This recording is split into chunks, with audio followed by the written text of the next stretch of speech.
Sir, Sunil കനഗോലു Indian എക്സ്പ്രസിന് കൊടുത്തിട്ടുള്ള റിപ്പോർട്ടിൽ വളരെ കൃത്യമായിട്ട് പറയുന്നു, നിയമസഭാ തെരഞ്ഞെടുപ്പിൽ വളരെ കൃത്യമായിട്ട് ഒരു മൈനോറിറ്റി കൺസോളിഡേഷൻ നടന്നിട്ടുണ്ട് എന്നും അത് യു ഡി എഫിന് അനുകൂലമാണ് എന്നുള്ളതും അതുകൊണ്ട് തന്നെ യു ഡി എഫിന് 80 സീറ്റിൽ കൂടുതൽ പ്രതീക്ഷിക്കാമെന്നും അദ്ദേഹം വളരെ കൃത്യമായിട്ട് പറഞ്ഞിട്ടുണ്ട് അല്ലേ? അദ്ദേഹം കൃത്യമായിട്ട് പറഞ്ഞിട്ടില്ല. അദ്ദേഹം പറഞ്ഞിരിക്കുന്ന വാക്കുകളും അദ്ദേഹത്തിൻ്റെ റിപ്പോർട്ടും ഒക്കെ വളരെ ഡീറ്റെയിൽ ആയിട്ട് പരിശോധിച്ചാൽ അദ്ദേഹം ഉദ്ദേശിച്ചിരിക്കുന്ന ഒരു ചെറിയ കാര്യം എന്ന് പറയുന്നത് ഒരു ചെറിയ ഭൂരിപക്ഷത്തിൽ UDF വരാനുള്ള സാധ്യതകളുണ്ട് എന്നുള്ളത് മാത്രമാണ് പറഞ്ഞേക്കുന്നത്. നിങ്ങളൊന്ന് ആലോചിച്ച് നോക്കണം. ഏറ്റവും ആദ്യം 100 പിന്നെ 85 മുസ്ലിം ലീഗ് പറഞ്ഞത്, പിന്നെ ഇപ്പോൾ 80 എത്തിക്കാണ്. ഇനി എനിക്ക് വേണം ഒരു 4-5 ദിവസം കൂടി വെയിറ്റ് ചെയ്താൽ പുതിയ റിപ്പോർട്ട് കൂടി വരുമെന്ന് അറിയില്ല. ഇത് താങ്കൾ പറഞ്ഞത് യഥാർത്ഥത്തിൽ സുനിൽ കനഗോലു ഹൈക്കമാൻഡിന് കൊടുത്തിട്ടുള്ള ഒരു വലിയ റിപ്പോർട്ടാണ്. ആ റിപ്പോർട്ടിന്റെ ഭാഗമായിട്ട് വന്നേക്കുന്ന ഒരു വാർത്തയാണ് ഇന്ത്യൻ എക്സ്പ്രസിൽ വന്നിട്ടുള്ളത്. ആ വാർത്തയും അതുപോലെ തന്നെ ആ റിപ്പോർട്ടിലെ ഏതാനും ചില ഭാഗങ്ങളൊക്കെ പുറത്തു വന്നിട്ടുണ്ട്. അപ്പോൾ ആ ഭാഗങ്ങളൊക്കെ നമ്മൾ പരിശോധിച്ചാൽ കാണാൻ കഴിയുന്ന ഒരു കാര്യം, സുനിൽ കനഗോലു പറഞ്ഞേക്കുന്നത് ഒന്ന് കോഴിക്കോട്, മലപ്പുറം, എറണാകുളം, ഇടുക്കി, പത്തനംതിട്ട, ഈ 5 ജില്ലകളാണ് നിങ്ങൾ അറിയേണ്ടത്. 5 ജില്ലകളിൽ വലിയ പെർഫോമൻസ് കാഴ്ചവെക്കും എന്നുള്ളതാണ് പറഞ്ഞേക്കുന്നത്.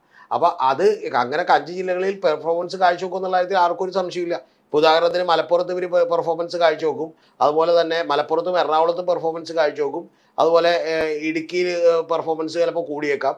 പക്ഷെ ഇതെല്ലാം കൂടിയാലും ഇപ്പോൾ തൃശ്ശൂരും അതുപോലെ തന്നെ ആലപ്പുഴയിലും തിരുവനന്തപുരത്തും അത്ര പെർഫോമൻസ് കൂടില്ല എന്നുള്ളത് കൂടിയാണ് പറഞ്ഞേക്കണം. എന്ന് പറഞ്ഞിട്ടുണ്ടെങ്കിൽ ഏതാണ്ട് വിജയം ഒരു തുലാസിലാണ് എന്നുള്ളത് എങ്ങനെ ഭംഗിയായി പറയാം എന്നുള്ളതാണ് ആ റിപ്പോർട്ട് കൃത്യമായിട്ട് പറഞ്ഞേക്കണം. തുറന്നു പറഞ്ഞിട്ടുണ്ടെങ്കിൽ ആ റിപ്പോർട്ട് നമ്മൾ വളരെ സൂക്ഷ്മമായി വരികൾക്കിടയിലൂടെ വായിച്ചാൽ മനസ്സിലാവുന്ന ഒരു കാര്യം, വേണമെങ്കിൽ ഒരു തുടർഭരണം പോലും വരാനുള്ള സാധ്യതകളുണ്ട് എന്നുള്ളതാണ് ആ റിപ്പോർട്ട് വായിച്ചിട്ട് നമുക്ക് കാണുന്നത്. അല്ല, അങ്ങനെ പുള്ളി പറയില്ലല്ലോ. അങ്ങനെ പറഞ്ഞുകൊണ്ട് ഹൈക്കമാൻഡിന് റിപ്പോർട്ട് കൊടുക്കാൻ പറ്റില്ല. അതിപ്പോൾ ഞാനാണെങ്കിൽ റിപ്പോർട്ട് കൊടുക്കുമ്പോഴത്തേക്ക് ഞാൻ എന്ത് ചെയ്യും, ചില വളരെ കൃത്യമായിട്ടുള്ള ധാരണകളായിരിക്കും. ഇതിൽ പറഞ്ഞേക്കുന്നതിൽ അടിസ്ഥാനം എന്താ? ഇപ്പൊ കഴിഞ്ഞ തവണ തന്നെ ഇപ്പൊ മലപ്പുറത്ത് എന്ന് പറഞ്ഞിട്ടുണ്ടെങ്കിൽ മലപ്പുറത്ത് 16-ൽ 14 സീറ്റ് നേടുമെന്നാണ് CPM പോലും വിലയിരുത്തൽ. 15 സീറ്റ് നേടുമെന്നാണ്. അതായത് പൊന്നാനിയിലും അതുപോലെ തന്നെ ചിലപ്പോൾ പൊന്നാനി ജയിച്ചേക്കാമെന്ന് മാത്രമാണ് അവരുടെ പ്രതീക്ഷ. സക്കീർ അത് കഴിഞ്ഞിട്ടുണ്ടെങ്കിൽ ആകെ ജയിക്കുമെന്ന് അവർ വിചാരിക്കുന്നത് മറ്റേ നമ്മുടെ മന്ത്രിയായിരുന്ന KT ജലീലാണ്. KT ജലീലും പക്ഷേ ടൈറ്റ് ഫൈറ്റ് ആണ്, ചിലപ്പോൾ ജയിച്ചേക്കാം എന്നുള്ളതാണ്. ഇത് രണ്ടും ഒഴിച്ചു വെച്ചാൽ ബാക്കിയുള്ളത് അവർക്ക് കിട്ടുമെന്ന് ഉറപ്പാണെന്നേ. പിന്നെ എറണാകുളത്തിന്റെ അവസ്ഥ എന്താ? എറണാകുളത്ത് ഒരു 2-3 സീറ്റുകൾ മാത്രമേ LDF പ്രതീക്ഷിക്കുന്നുള്ളൂ. 5 ഉണ്ടായിരുന്നു, 3 പ്രതീക്ഷിക്കുന്നുള്ളൂ. പക്ഷെ ഇത്രയും സീറ്റ് ഈ 2 ജില്ലകളിൽ വലിയ നേട്ടം ഉണ്ടാക്കും എന്നുള്ള കാര്യത്തിൽ ആർക്കും തന്നെ സംശയമില്ല.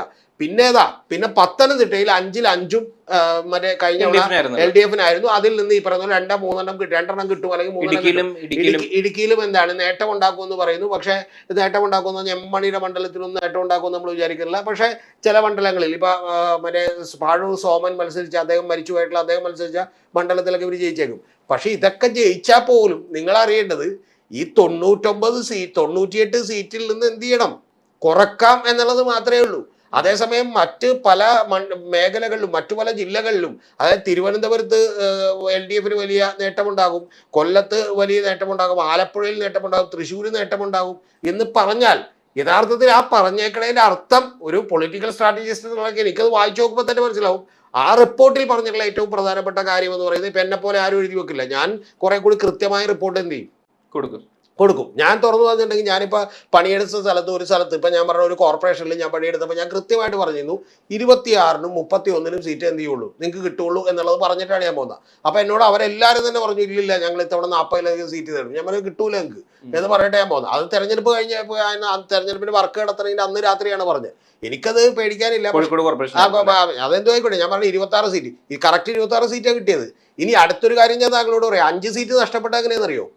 5 സീറ്റുകൾ നഷ്ടപ്പെട്ടത് 143 വോട്ടുകൾക്കാണ്. എന്ന് പറഞ്ഞാൽ എൻ്റെ റീഡിങ് അത്ര കറക്റ്റാണെന്ന് ചോദിക്കാം. അതായത് 26 കിട്ടിയത് പ്ലസ് ഒരു 5 സീറ്റ്, അതായത് 143 സീറ്റ് കൂടി വരണമെങ്കിൽ എന്ത് ചെയ്യായിരുന്നു, 31 വരെ എന്ത് ചെയ്താനെ ഇപ്പൊ എത്തിയാനെ. അപ്പൊ 143 സീറ്റുകൾ വോട്ടുകൾക്കാണ് അവിടെ 5 സീറ്റുകൾ നഷ്ടപ്പെട്ടത്. ഞാൻ പറഞ്ഞു വന്നത് ഇതേപോലെ കൃത്യമായിട്ട് ഒരിക്കലും സുനിൽ കനഗോലു എഴുതി കൊടുക്കാറില്ല. ഞാൻ അദ്ദേഹത്തിന്റെ പല റിപ്പോർട്ടുകളും എന്ത് ചെയ്തിട്ടുണ്ട്, കണ്ടിട്ടുണ്ട്. അപ്പൊ അത്തരത്തിൽ കൃത്യമായിട്ട് അദ്ദേഹം എഴുതി കൊടുക്കാറില്ല. പിന്നെ അദ്ദേഹത്തിന് പോലെ ഒരാള് അങ്ങനെ വാശി പിടിക്കാറുമില്ല കേട്ടോ. എന്ന് പറഞ്ഞിട്ടുണ്ടെങ്കിൽ ഇവരൊക്കെ കൂടി അങ്ങനെയല്ല എന്ന് പറഞ്ഞാൽ എന്ത് ചെയ്യും, തിരുത്താറുള്ളത് അദ്ദേഹം പറയാനുള്ള കാര്യം വാശിയൊന്നും പിടിക്കാറില്ല എന്ന് പറഞ്ഞാൽ അതാണ് എന്ന് പറഞ്ഞ് വാശി പിടിക്കാറില്ല. ഇപ്പൊ എന്റെയൊക്കെ കുഴപ്പമെന്ന് പറഞ്ഞാൽ ഞാൻ പലപ്പോഴും കുറച്ചുകൂടി വാശി പിടിക്കും എന്ന് പറഞ്ഞാൽ അത് അവരെ മനസ്സിലാക്കിക്കാൻ വേണ്ടിയിട്ടാണ്. അപ്പൊ അത്തരത്തിൽ സ്വാഭാവികമായിട്ടും ഞാൻ പറഞ്ഞിട്ടുള്ള ഒരു കാര്യമാണ്. ഇപ്പൊ അതുപോലെ തന്നെ കോഴിക്കോട് കോർപ്പറേഷനിൽ ഞാൻ പറഞ്ഞാണ് മുസാഫിർ അഹമ്മദും അതുപോലെ തന്നെ ഈ പറയുന്ന പഴയ മേയർ ഇരുന്ന മണ്ഡലവും ഒക്കെ അദ്ദേഹം നേരത്തെ മത്സരിച്ച മണ്ഡലവും ഇത്തവണ മത്സരിച്ച ഡിവിഷനും ഒക്കെ പരാജയപ്പെടും എന്ന് പറഞ്ഞാണ് ഞാൻ പറഞ്ഞു വന്നത്. അത് കൃത്യമായി വായിച്ചു നോക്കിയാൽ ആർക്കും മനസ്സിലാകാവുന്ന ഒരു കാര്യം തുറന്നു പറഞ്ഞിട്ടുണ്ടെങ്കിൽ ഈ തുടർ ഭരണം വേണമെങ്കിൽ ഒരു നിസാര ഭൂരിപക്ഷത്തിന് ഒരുപക്ഷെ UDF വന്നേക്കാം. അതല്ലെങ്കിൽ ചിലപ്പോൾ ഒരുപക്ഷെ തുടർ ഭരണം തന്നെ ഉണ്ടായേക്കാം എന്ന് പറയുന്ന ഒരു ഫീലാണ് യഥാർത്ഥത്തിലുള്ളത്. ഇനി ഇത് സുനിൽ കനകോലുവിന്റെ റിപ്പോർട്ടിൽ മാത്രമല്ല. ഇപ്പൊ കഴിഞ്ഞ ദിവസം മാതൃഭൂമിയുടെ ഓൺലൈൻ പ്ലാറ്റ്ഫോമിന്, ഓൺലൈനിലാണെന്ന് എനിക്ക് തോന്നുന്നു, മാതൃഭൂമിയുടെ ഓൺലൈൻ പ്ലാറ്റ്ഫോമിന് രാജീവ് ചന്ദ്രശേഖർ കൊടുത്തിട്ടുള്ള ഒരു ഇന്റർവ്യൂ ഉണ്ട്. അപ്പൊ രാജീവ് ചന്ദ്രശേഖറിന്റെ ഇന്റർവ്യൂവിൽ രാജീവ് ചന്ദ്രശേഖർ പറയുന്ന അവരും 3-4 സർവേകൾ നടത്തിയിട്ടുണ്ട് കേരളം മൊത്തം. ആ സർവേകൾ നടത്തിയതിൽ അവരുടെ പെർഫോമൻസ് അവർ പറയുന്നില്ല കേട്ടോ. അവരുടെ പെർഫോമൻസ് അവരൊന്നും അറിയാം. അപ്പൊ അവരുടെ പെർഫോമൻസ് പറയുന്നില്ല. പക്ഷെ രാജീവ് ചന്ദ്രശേഖർ ഈ പറയുന്ന ഓപ്പോസിറ്റ് ഇരിക്കുന്ന ഇന്റർവ്യൂ ചെയ്യുന്ന ആളോട് ചോദിക്കുന്ന ഒരു ചോദ്യം കേട്ട് ഞാൻ ഞെട്ടിപ്പോയി. ബെറ്റ് വെക്കാനുണ്ടോ? കാരണം UDF 65 സീറ്റിനപ്പുറം പോകില്ലെന്നാണ്.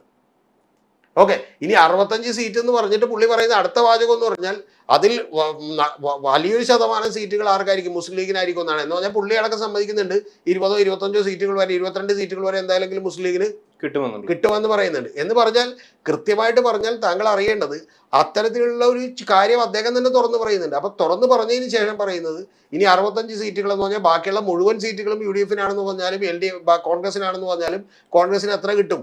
കൂടി വന്നൊരു 30-32 സീറ്റുകളാണ് കിട്ടാൻ പോണത്. അപ്പൊ 2-3 സീറ്റ് എന്താണെങ്കിലും ജോസഫ് ഗ്രൂപ്പിനും എന്ത് ചെയ്യും? കിട്ടും. ജോസഫ് ഗ്രൂപ്പ് ചിലപ്പോൾ അതിൽ കൂടുതലൊക്കെ ജയിച്ചേക്കാം. അപ്പൊ ഞാൻ പറഞ്ഞത് അത്തരത്തിലുള്ള ഒരു സാധ്യതയാണ് കേരളത്തിലുള്ളത് എന്നാണ് കൃത്യമായി കനകോലുവിന്റെ ആ റിപ്പോർട്ടും ഞാൻ ഏതാണ്ട് ഒരു 4 ആവർത്തി ഇതിന്റെ ചാനലും ഒക്കെ വായിക്കുകയും ഞാൻ മറ്റു നിരവധി പേരോടൊക്കെ സംസാരിക്കുകയും ചെയ്തു. ആ സംസാരിക്കുന്നതിന്റെ അടിസ്ഥാനത്തിൽ തന്നെ എനിക്ക് മനസ്സിലാക്കിയ ഒരു കാര്യം എന്ന് പറയുന്നത് പ്രതീക്ഷകൾ ഏതാണ്ട് കുറഞ്ഞു വരുന്നു എന്നാണ്. ഇനി താങ്കളോട് ഒരു കാര്യം കൂടി ഞാൻ പറയാം. ഒരു 2 ദിവസം കൂടി കഴിഞ്ഞുകൊണ്ടേട്ടാ മിക്കവാറും എന്ത് ചെയ്യും? കുറച്ചുകൂടി കാര്യങ്ങൾ പുറത്തേക്ക് വരും. ഇപ്പൊ MA ബേബി കഴിഞ്ഞ ദിവസം പറഞ്ഞല്ലോ 98-അപ്പുറത്തേക്ക് പോയി 100 കിടക്കണം എന്നാണ് ഞങ്ങളുടെ പ്രതീക്ഷ. പക്ഷെ അത്രയൊന്നും വരില്ല, ഞങ്ങളൊരു കുഴപ്പമില്ലാത്ത മജോറിറ്റിയിൽ ഞങ്ങൾ ജയിക്കും എന്നുള്ളതാണ് എന്ത് ചെയ്ത് പറഞ്ഞത്. പക്ഷെ CPM-ന്റെയും CPM പൊളിറ്റ് ബ്യൂറോയുടെയും സംസ്ഥാന കമ്മിറ്റിയുടെയും നിലപാട് എന്താണെന്ന് വെച്ചിട്ടുണ്ടെങ്കിൽ അങ്ങനെ ജയിച്ചാൽ പോലും അതൊരു വിജയമാണെന്നാണ്. അങ്ങനെ ജയിച്ചാൽ പോലും അത് പിണറായി വിജയന്റെ വലിയ നേട്ടമാണെന്നാണ്. കാരണം എന്തുകൊണ്ടാണ്? 5 കൊല്ലം ഇരുന്ന് അപ്പൊ ഓക്കെ സീറ്റ് കുറഞ്ഞെങ്കിൽ പോലും എന്ത് ചെയ്യാം, ജയിക്കാമെന്ന് പറയുന്ന കാര്യമാണ് ഞാൻ പറഞ്ഞു വന്നത്. അതേസമയം അത്തരത്തിലുള്ള പ്രതീക്ഷ പലപ്പോഴും എന്തില്ല, ആർക്കില്ല? ഈ പറയുന്ന UDF-നോ കേന്ദ്ര നേതൃത്വത്തിനോ ഇല്ല. തുറന്ന് താങ്കളിപ്പോൾ ശ്രദ്ധിച്ചു നോക്കിയാൽ അറിയാം, KC വേണുഗോപാൽ വിഭാഗമൊക്കെ തന്നെ ഒന്ന് പിൻവാങ്ങിയിട്ടുണ്ട് മുഖ്യമന്ത്രി സ്ഥാനത്തേക്കുള്ള മത്സരത്തിലുള്ളത്. അതിന്റെ കാരണം എന്താണെന്ന് വെച്ചിട്ടുണ്ടെങ്കിൽ ചെറിയ രീതിയിൽ ഇവർക്ക് തന്നെ ഒരു സംശയം തോന്നി തുടങ്ങിയിരിക്കുന്നു, ഇത് എന്ത് ചെയ്യുമോന്ന്, വിജയിക്കുമെന്ന്. കാരണം എന്ന് വെച്ചാൽ ഈ തെരഞ്ഞെടുപ്പ് കഴിഞ്ഞ ഉടനെ തന്നെ ഒരു തെറ്റായ നെറേറ്റീവ് വന്നല്ലോ. പോളിംഗ് പെർസെൻറ്റേജ് ഭയങ്കരമായിട്ട് അങ്ങോട്ട് കയറി എന്ന് പറയുന്ന പെർസെൻറ്റേജ് വന്നു. 2021-നേക്കാൾ 7 ലക്ഷം വോട്ട് കൂടുതലുണ്ട്, അത് ശരിയാണ്. പക്ഷേ ലോക്കൽ ബോഡിയുമായിട്ട് നോക്കിയാൽ ഇത്ര വോട്ടേ കൂടുതലുള്ളൂ. അപ്പോൾ ആ വോട്ടുകൾ ഒരു സാധാരണ കൂടുതലാണ്, അല്ലാതെ ഭയങ്കരമായിട്ടുള്ള ഒരു ഹൈപ്പ് ഉണ്ടായിട്ടില്ല. ഇനി ആ ഹൈപ്പ് ഉണ്ടായത് തന്നെ എന്ന് പറഞ്ഞിട്ടുണ്ടെങ്കിൽ ഏതാണ്ട് 71ഓളം വരുന്ന മണ്ഡലങ്ങളിൽ വോട്ടുകൾ കുറവാണ് എന്ത് ചെയ്തേക്കുന്നത്, വന്നേക്കുന്നത്. അപ്പൊ വേറെ ചില പോക്കറ്റുകളിൽ മാത്രമാണ് പോളിംഗ് വലിയ തോതിൽ കൂടിയിട്ടുള്ളത്. അപ്പൊ ഞാൻ പറഞ്ഞത് ഇതെല്ലാം കൊണ്ട് തന്നെ വലിയ തോതിലുള്ള ഒരു പ്രശ്നം, കൺഫ്യൂഷൻ ഇവർക്ക് എല്ലാവർക്കും ഉണ്ട് എന്നുള്ളതാണ് വാസ്തവം. എന്താണെങ്കിലും മെയ് 4-ാം തീയതി നമുക്ക് കൃത്യമായിട്ട് അറിയാം. ഭരണവിരുദ്ധ വികാരമൊന്നും കൃത്യമായിട്ട് പ്രതിഫലിച്ചില്ല. ഭരണവിരുദ്ധ വികാരം കേരളത്തിൽ അത്ര തീവ്രമായിട്ടൊന്നും ഇല്ലെന്ന് നിങ്ങളൊക്കെ ഓർക്കുന്നുണ്ടാവും. സുനിൽ കനകോല് തന്നെ വയനാട് ഇവർ വലിയ ഒരു ലക്ഷറി സമ്മേളനം നടത്തിയപ്പോൾ അവർ കൊടുത്തിട്ടുള്ള റിപ്പോർട്ടിൽ ഉണ്ടായിരുന്നു എന്നുള്ള കണക്കുകൾ വന്നാണ്. പക്ഷെ പിന്നീട് എന്ത് പറ്റിയെന്ന് വെച്ചിട്ടുണ്ടെങ്കിൽ ഭരണവിരുദ്ധ വികാരം ഇല്ലെന്ന് ഒറ്റടിക്ക് പറയാൻ പറ്റില്ല. കാരണം അങ്ങനെ പറഞ്ഞിട്ടുണ്ടെങ്കിൽ ഇവിടെ കേരളത്തിൽ അത് ചിലവാകില്ല. എൻ്റെ ചോദ്യം ഒരൊറ്റ കാര്യം ഉണ്ടായുള്ളൂ, ഭരണവിരുദ്ധ വികാരം ഉണ്ടെങ്കിൽ പോലും അത് ഈ സർക്കാരിനെ മറിച്ചിടാൻ പോകുന്ന ഇവിടുത്തെ ജനപ്രിയരായിട്ടുള്ള MLA-മാരെ മാറ്റാൻ പോകുന്ന രീതിയിലുള്ള ഒരു ഭരണവിരുദ്ധ വികാരമുണ്ടോ എന്ന് ചോദിച്ചാൽ എനിക്ക് അന്നും ഇന്നും സംശയമാണ്. ഈ റിപ്പോർട്ടിലും യഥാർത്ഥത്തിൽ സുനിൽ കനകോല് പറഞ്ഞു വെച്ചേക്കുന്നത് അത്തരത്തിലുള്ള ഒരു കാര്യം ഒരു പക്ഷേ MLA-മാർ ജനകീയരായതുകൊണ്ട് സുനിൽ കനകോല് അതിൽ വളരെ ട്രിക്കി ആയിട്ടുള്ള ഒരു വാക്കാണ് ആ റിപ്പോർട്ടിൽ ഉപയോഗിച്ചേക്കുന്നത്. അത് കനകോല് പറഞ്ഞായിരിക്കില്ല, റിപ്പോർട്ട് ചെയ്യുന്നുള്ളതാണ്. MLA-മാർ ജനകീയരാണ് എന്നുള്ളത് അദ്ദേഹം സമ്മതിക്കുന്നു. ആ MLA-മാർ ജനകീയരാണെങ്കിലും അതിനെ മറികടക്കാൻ തോന്നുന്ന ഭരണവിരുദ്ധ വികാരം ഉണ്ടാകും എന്നാണ് അദ്ദേഹം പ്രതീക്ഷിക്കുന്നത്. പക്ഷെ അങ്ങനെ ഉണ്ടാകും എന്നുള്ള ഒരു പ്രതീക്ഷ മാത്രമാണ്.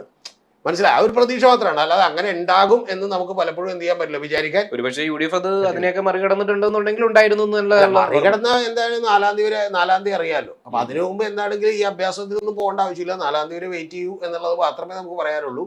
എന്റെ വിചാരം അങ്ങനെ മറികടക്കാൻ പോകുന്ന ഒരു ഭരണവിരുദ്ധ വികാരം ഈ തെരഞ്ഞെടുപ്പിൽ ഉണ്ടായിട്ടില്ല എന്നുള്ളതാണ്. പിന്നെ മറ്റൊരു വാർത്ത കൂടി വരുന്നുണ്ട്, അതും ഇതുമായിട്ട് ക്ലബ് ചെയ്ത് വായിക്കണം. അത് എന്താണെന്ന് വെച്ചിട്ടുണ്ടെങ്കിൽ KPCC പ്രസിഡന്റിനെ മാറ്റാൻ പോകുന്നു.